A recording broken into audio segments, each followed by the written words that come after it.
نحمد ونصلي على رسوله الكريم اما بعد واعوذ باللہ من الشیطان الرجیم بسم اللہ الرحمن الرحیم ربی اشرح لی صدری ویسر لی امری واحلل عقدۃ من لسانی یفقہوا قولی۔ ہم پڑھ رہے ہیں قرآن مجید کی مختلف سورتوں میں نوح علیہ السلام کا ذکر۔ نوح علیہ السلام نے قوم کو دن رات دعوت توحید پہنچائی، انہیں اللہ تعالیٰ کی نعمتیں یاد دلائی، نظام کائنات پہ غور و فکر کی دعوت دی، مگر قوم نے دعوت حق قبول کرنے کی بجائے دشمنی کی راہ اختیار کی اور اپنے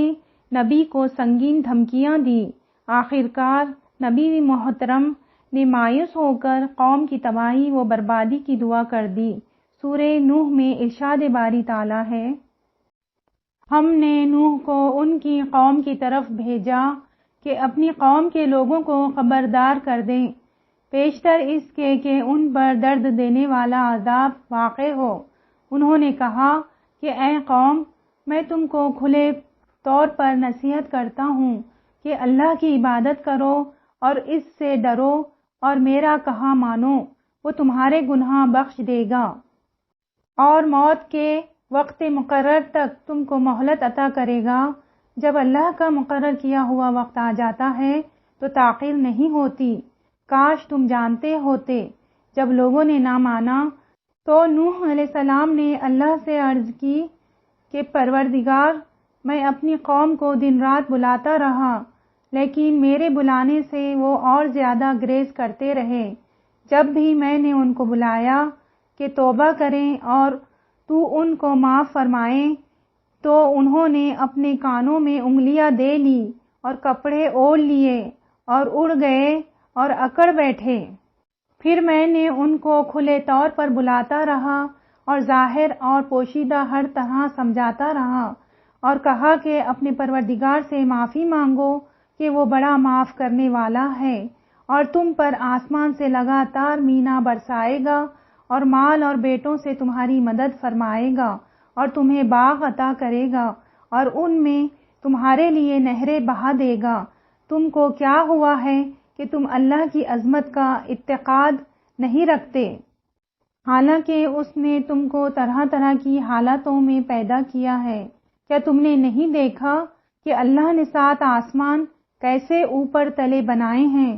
اور چاند کو ان میں زمین کا نور بنایا ہے اور سورج کو چراغ ٹھہرایا ہے، اور اللہ ہی نے تم کو زمین سے پیدا کیا ہے، پھر اسی میں تمہیں لوٹا دے گا اور اسی سے تم کو نکال کھڑا کرے گا، اور اللہ ہی نے زمین کو تمہارے لیے فرش بنایا تاکہ اس کے بڑے بڑے کشادہ رستوں میں چلو پھرو۔ اس کے بعد نوح علیہ السلام نے عرض کی کہ پروردگار، یہ لوگ میرے کہنے پر نہیں چلے اور ایسوں کے تابع ہوئے جن کو ان کے مال و اولاد نے نقصان کے سوا کچھ نہیں دیا،